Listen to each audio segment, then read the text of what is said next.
The painful experience behind her 2 abortions now drives her to uncover the lies used by the abortion industry.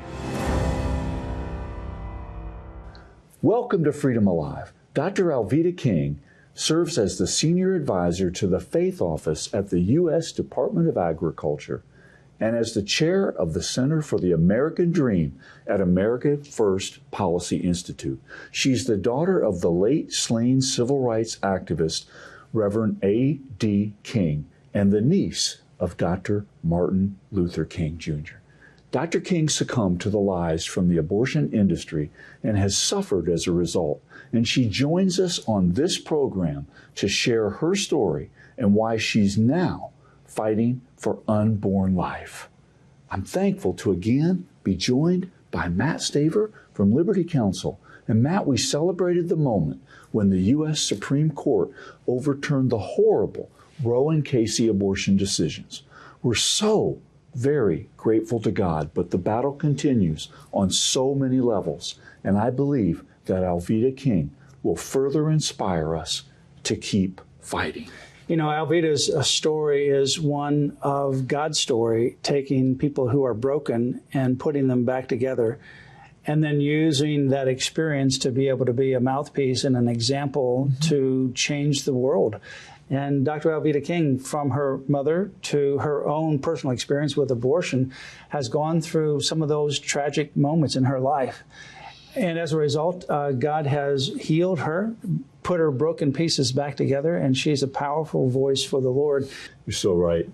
Genesis 50:20, right? It could be like the theme verse of Freedom Alive. We hit episode after episode after episode where God brings people, knits them back together, and puts them into the game, and they do unbelievable things.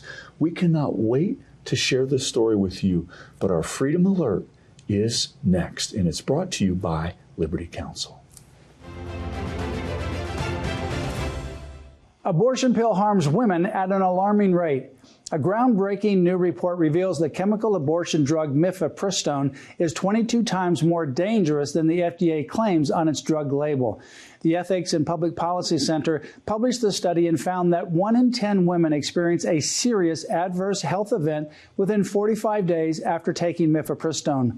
It's described as the largest known study of the abortion pill, and more than 800,000 chemical abortions in real-world conditions from 2017 to 2023 were analyzed. From 10 clinical trials that involved just 30,966 pre-screened and generally healthy women. The researchers consisted of a team of scientists, board-certified obstetricians and gynecologists, analysts, and engineers. And they concluded that mifepristone, as used in real-world conditions, is not safe nor effective. Up next, Matt's interview with Dr. Alveda King. I'm very honored to welcome a special guest and a friend, Dr. Alveda King, to Freedom Alive. And she is right now in Atlanta, Georgia, doing this for Freedom Alive in a car because she had some other issues come up. So thank you for taking time out of your incredibly busy schedule. Dr. King, thank you for joining us on Freedom Alive.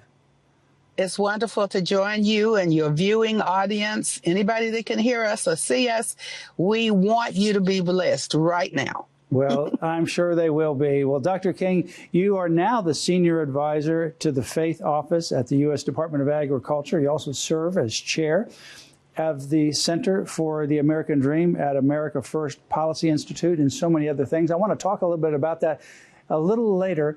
But before I get into some of what you're doing now, I want to get to some of your background because most people may have known your name. You obviously have a famous name. You are the niece of the late Dr. Martin Luther King, Jr., the daughter of A.D. King, the civil rights activist. And you have been involved in this movement in many different facets for many, many years.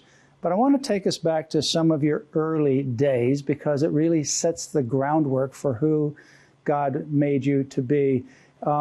Take us back with your own personal experiences. I know your mother, when you were being carried in the womb, your mother wanted to abort you because of the circumstances that she was in. Begin there and take us up to your own personal experience with abortion. It's so amazing right now in this year, 2025, living in the United States of America, where some important decisions are being made to reverse money, funds, taxpayer money going to Planned Parenthood, which is the world's, if not the nation's, the world and the nation's largest abortion provider. And so I think about the 74 plus years that I've lived here on the earth and how my life was rescued from abortion in 1950. My grandfather, Reverend Martin Luther King Sr., his wife, Alberta, my parents, Reverend A.D. King, and my mother, Dr. Naomi Ruth Barber King. So they were courting. My parents had a courtship. I was conceived while they were engaged. I was born after they were married. My grandfather did what was called, Matt, a shotgun wedding. And he looked at my dad and he says, "We're going to have a baby. And we're going to be married when we have the baby, and that's it."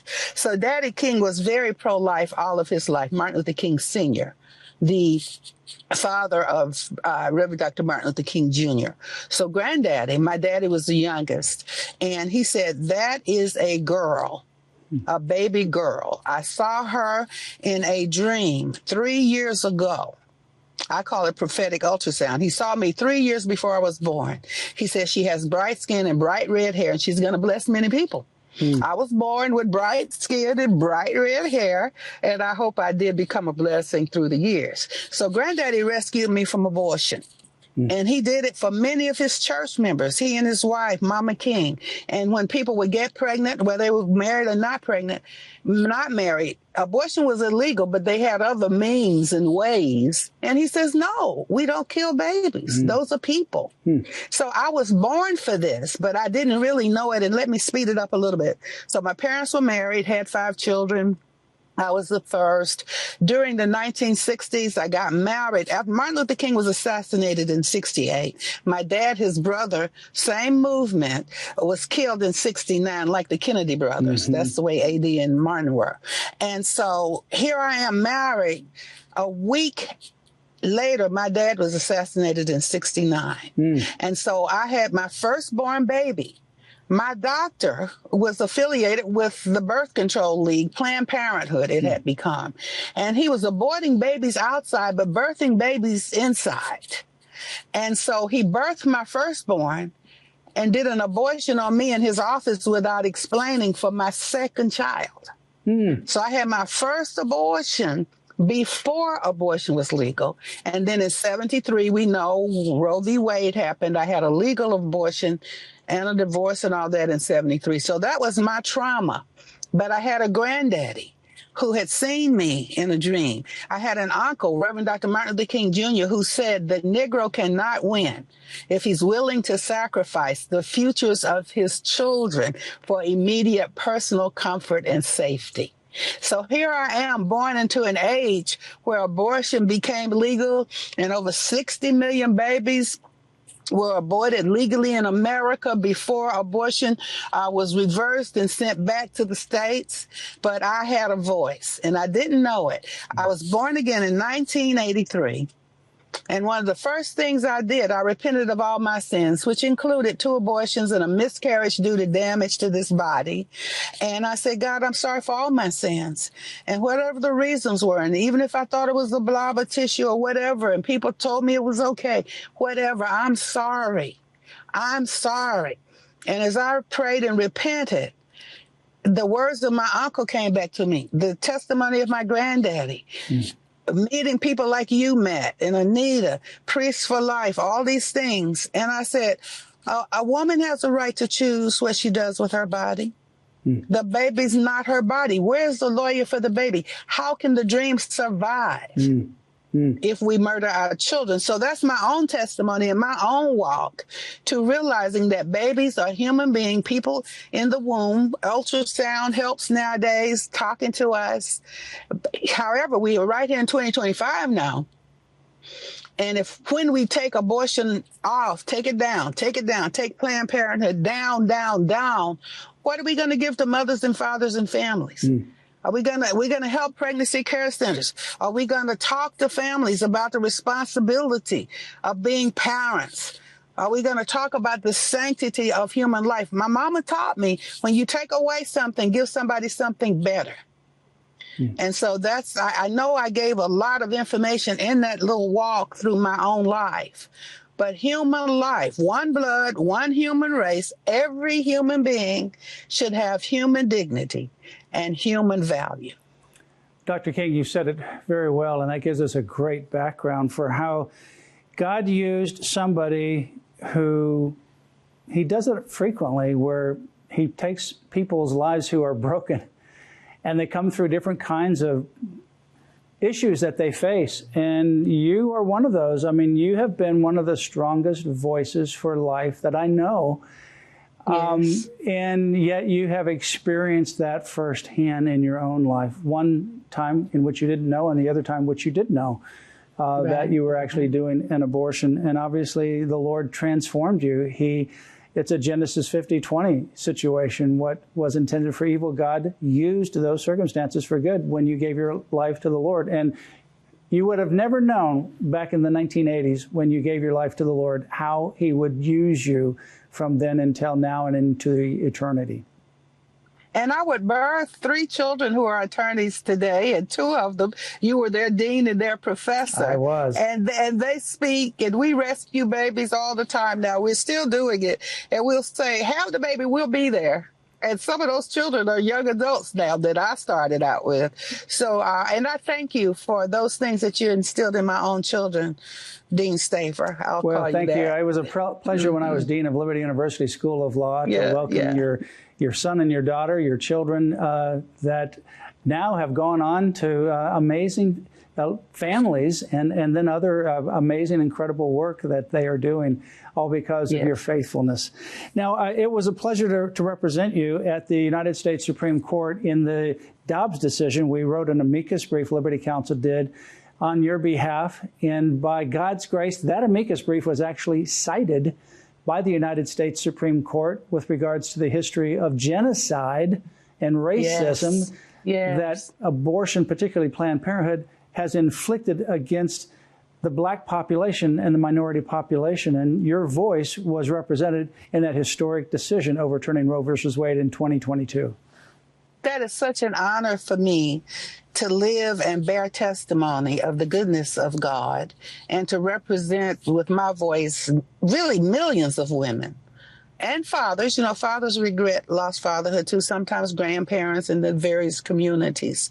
So for that to be in public record, to be on record, to proclaim the dignity of human life. And you know, you've heard me say all the time, Acts 17:26, Martin Luther King Jr. said he had a dream that one day there'd be no black power, no white power, only God power, human dignity. Our good friend, Alan Parker, talks about the dignity of human life and abortion being a crime against humanity. So all of these truths, we still hold these truths to be self-evident, that all human beings, man, woman, and child. In the spirit, there's no male or female, bond, no slave, just and free, only Christ, all in all. So one blood, one human race. And I like to say from the womb to the tomb and beyond. And, you know, Planned Parenthood has been receiving hundreds of millions of dollars of taxpayer funds every year. It's just unbelievable. We finally have an opportunity to defund Planned Parenthood, not only at the federal level, but really we ought to be defunding it at every state level as well. State by state, township, principalities. We have to do that. And as we do that, but remember now, we've got to replace it. The community, the churches have to show up. The businesses have to show up. The communities have to show up. And as we show up and replace all of that, Title 10 was a terrible vehicle that was supposed to be created for good, and it became a funder along with other government funds for Planned Parenthood. And then with the abolishment of DEI, many things are started out to mean good, and then they go bad, and then we have to go to God and repent and bring it back online. And so this government, but the government can't do the work of the church. That's right. The church has to do the work of the church. Yep. We really have to do that. And so that's where we are now. I think I like what you said, where you got to fill that vacuum, and that's where the church is, to be the church and support crisis pregnancy centers, provide all of the resources during pregnancy, after pregnancy, job training, all the different other options that need to be there to support the moms and the families and the dads that are going through these times where they need help. This is where the church really should shine. Well, I want to talk a little bit about what you're doing, because I think this is very exciting. We have an unprecedented opportunity with President Donald Trump in the White House. And he has created this Office of the Faith Office, the White House Faith Office, which is actually located in the West Wing, has a full-time staff, and it reports directly to the president on faith issues. But then it also has advisors, senior advisors like yourself, that have been appointed for each one of these agencies. And so you are now the senior advisor to the Faith Office at the U.S. Department of Agriculture. Tell us about the Faith Office. Tell us about what your role is as the senior advisor to the Faith Office and how that can make a difference in America. My boss, Brooke Rollins, is the Secretary of Agriculture, and I call her fearless leader. And so I'm very blessed to have worked with Brooke before at America First Policy Institute with Pastor Paula White, who's now over the White House Faith Office, and to work with right now there are 13 appointed among all of the departments. So those departments are there, but the heads and the leaders are now being appointed, and I am one. And it's very wonderful to talk in agriculture, for example, whether you're rural or urban. People think of farming as rural. You've got the cows and the produce and the chickens and the eggs and all of that. But we also have urban farms. As a matter of fact, I am a USDA farmer, and I have an urban farm in Georgia and a rural farm in Alabama. And it's a combination of rural and urban. So what we say to churches, for example, say if your church sits on a beautiful site with several acres, and you go every Sunday, and you may have programs all week, and you may feed the community, but you can have a community farm or a garden right there at that church. That's a great idea. And you can feed the community, you can feed the hungry, you can feed the community, you can teach. There are so many other things. Hydroponics. I do have a hydroponic and a pollinating aspect to what I do.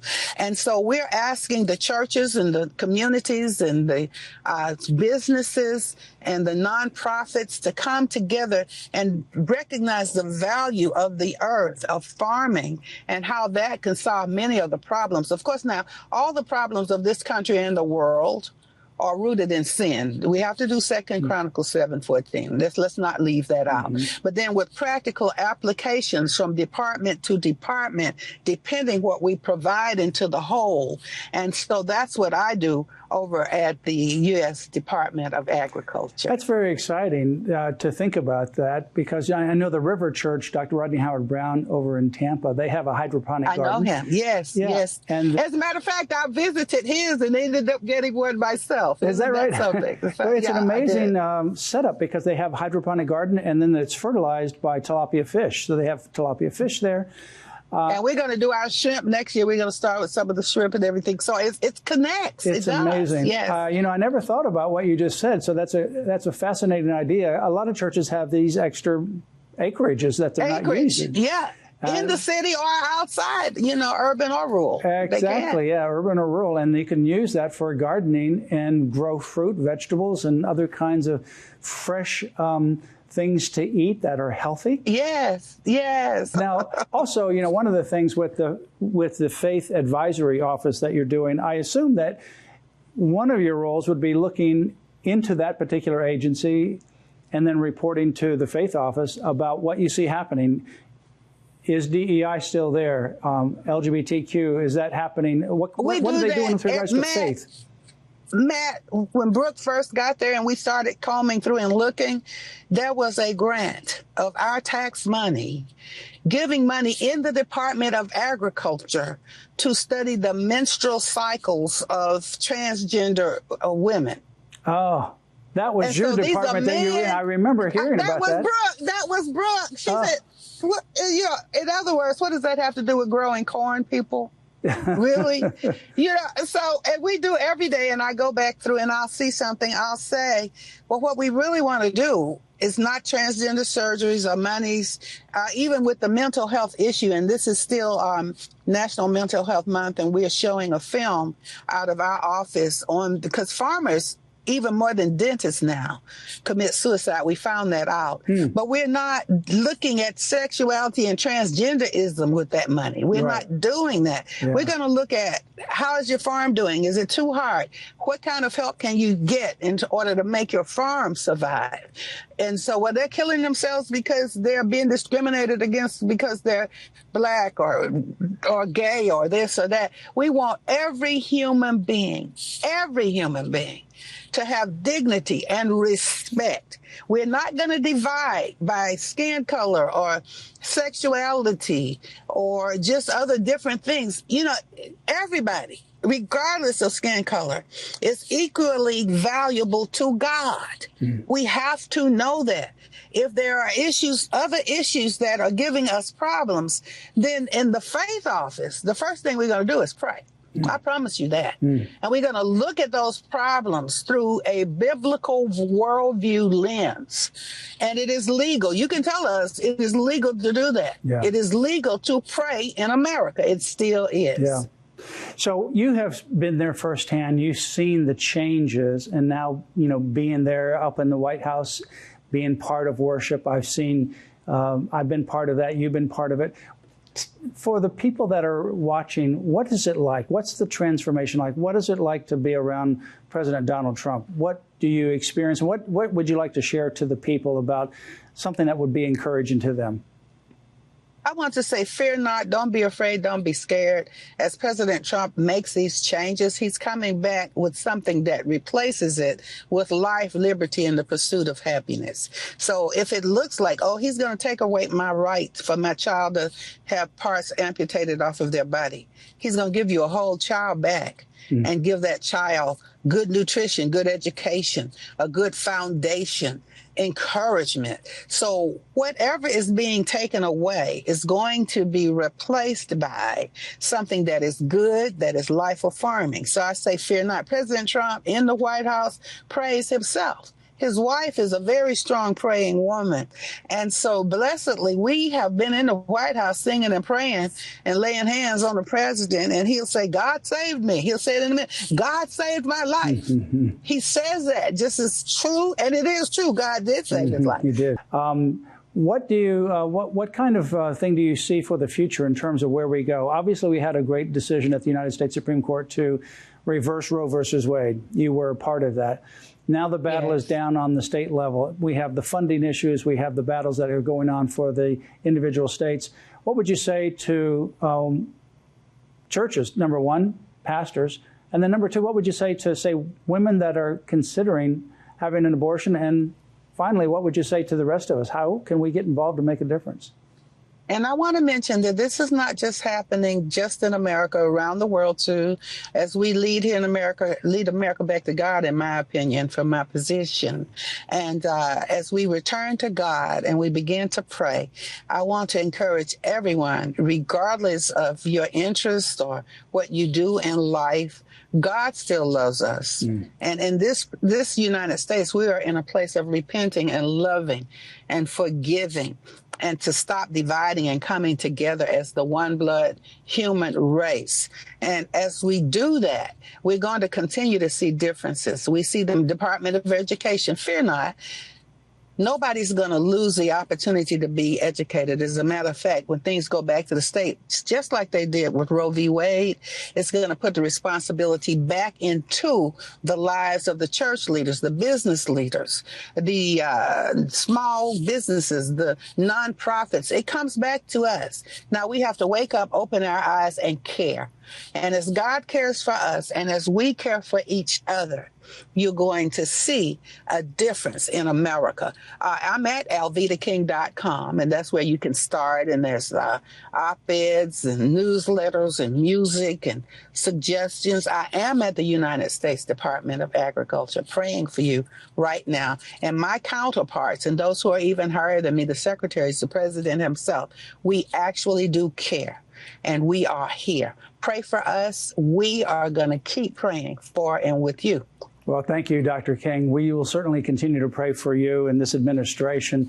You are a blessing and a very encouragement to so many people. Again, people can contact you at your website, alvedaking.com, alvedaking.com. Absolutely. You have a lot of resources there that people can download, can watch, can follow you on so many other platforms as well. God bless you in whatever direction the Lord continues to open, because God has used you in incredible ways, and thank you for being a light.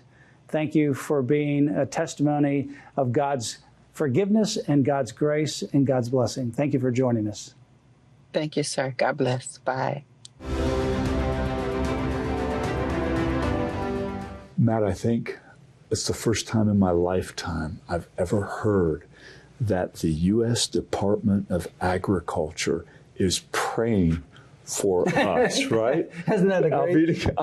Isn't that a great change? Yeah, what a welcome change. And I would have never thought the Department of Agriculture, people that are in the Department of Agriculture, are praying for us. She's like, I am praying for you from the Department of Agriculture, and I just think what a transformation and the but God nature of this whole story that you just helped share.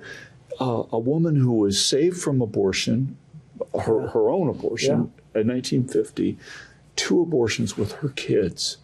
And yet, here she is, like pro-life, fighting for her whole life in not 1 but 2 roles in this new administration. Unbelievable. Well, she was the tragedy of the Planned Parenthood movement, the eugenics movement, with this doctor that, unknown to her, aborted her first baby. Exactly. And then she had another abortion after Roe versus Wade was decided in 1973, but the first one was before that. And the amazing thing is now in 2022, she is on the amicus brief that Liberty Counsel drafted, and it's a Planned Parenthood case that's challenging this 15-week law, and finally Roe versus Wade gets overturned. So God used this amazing story of a woman who was destined for abortion but for God and the dream of her grandfather.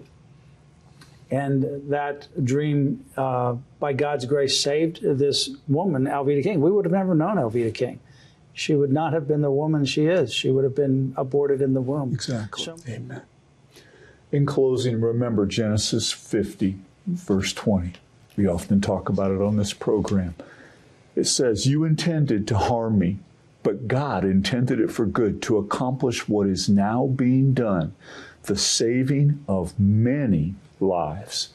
Our freedom is a gift from our Creator. We must never forget that and always protect it. Join us here next time. You'll hear victories as well as ways you can stand up for your priceless freedom. Join us again for Freedom Alive.